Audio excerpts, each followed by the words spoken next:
Dr. Sean Kenniff is a neurologist, journalist, and TV radio health personality who appeared as one of the original castaways in the television reality series Survivor. After this series, he worked as a television medical correspondent on several nationally syndicated shows before becoming medical correspondent for CBS WFOR News. His own sudden job loss at this affiliate motivated him to write the book Etre the Cow. Like a lot of people in 2008, I became a victim of the economy. I lost a lot.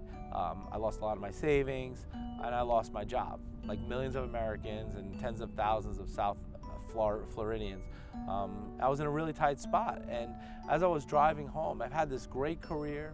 I had a job that not only did I love, I love my job. Some people don't love their job. I love my job, and I was good at my job, but I lost it anyway. And as I was driving home with my termination papers in the passenger seat, I was passing a cow pasture that I had seen every day on my way to work, but I never really bothered to look. So while I'm driving home with my termination papers riding in the passenger seat, I saw this cow, a clay-colored cow by the fence, and it put its head up and it looked at me and I looked at it, and for the first time I think I really understood what it was like to be a cow, because they're powerless over their circumstances, and I felt so powerless over my circumstances. Etre the Cow is a novel that tells the poignant story of the brutal insignificance of cow life at Gorwell Farm. This tale is told through the eyes of one cow. Etre the Cow is about a pasture bull named Etre. It's the only word that he could physically say. He narrates the whole story, but the only word that he could physically say is Etre. Now, Etre means to be or to exist in French. And he's a pasture bull who's very simple, but he's self-aware. And he begins wondering, why am I so powerless over my life? Why am I fenced in? Why am I being herded from place to place?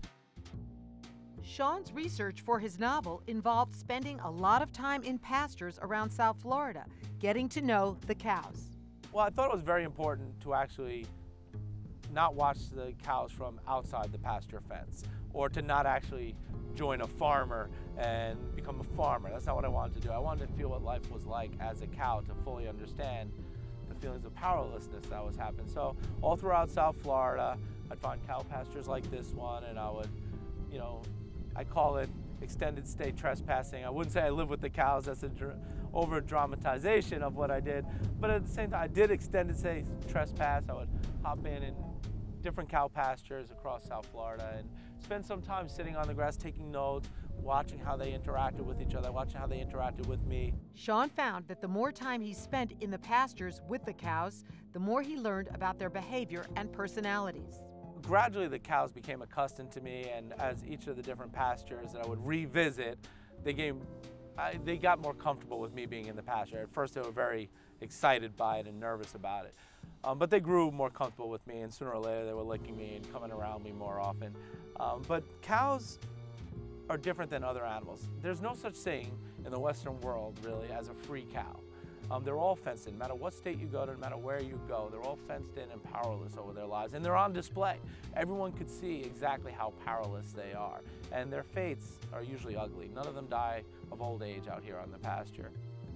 Although many readers view this book as an animal rights story with a call to deter people from eating cows, which he depicts are being killed so brutally, this was not Sean's intent. I didn't write this book as an animal rights book or as a vegetarian book, because I'm not a vegetarian myself, but I do think that people should at least be grateful for the animals that sacrifice their lives for their food. At least think about it. I think that's just good morality. Without having anything to say, take the politics away from it, I think it's good morality to at least express gratitude for the food that's on your table, especially when an animal's life has been sacrificed for it. And getting to know the cows has made that a heck of a lot easier. Now, a lot of people have stopped eating beef. There's a couple of scenes that are going to make most people's skin crawl. Sean says that he never intended for this book to be published. He wrote Etre the Cow as a way to heal his own emotional wounds. It was very cathartic. If you have any issues, and we all graze on different pastures, we're all fenced in by different things, but if you have something that you feel oppressed by or captive by, I recommend taking steps to get rid of it, to get it out from inside of you, which is what I did by writing this book. I mean, but for some people it could be a journal, other people it could be painting pictures, but for me it was just, hey, I gotta put what I'm feeling onto the page. Etre the Cow has recently garnered complimentary attention from people long celebrated for their extraordinary work in the world. Jane Goodall and Archbishop Desmond Tutu. When you publish a book, you put together a list of people you would want to have read it and people that meant something to you. And you know, at the top of my list was Dr. Jane Goodall, because she lived with the chimpanzees and I sort of live with the cows, not to the same extent, but she really thrust herself into the situation. And she's also a tremendous humanitarian. And she called it one of the most extraordinary books of all time. So that meant a lot to me.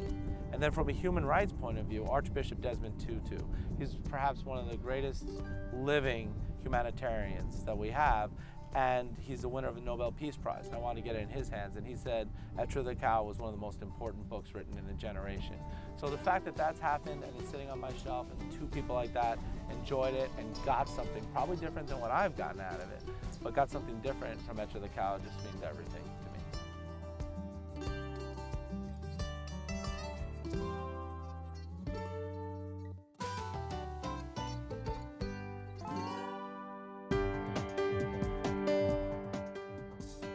For more information about Etre the Cow, visit etrethecow.com.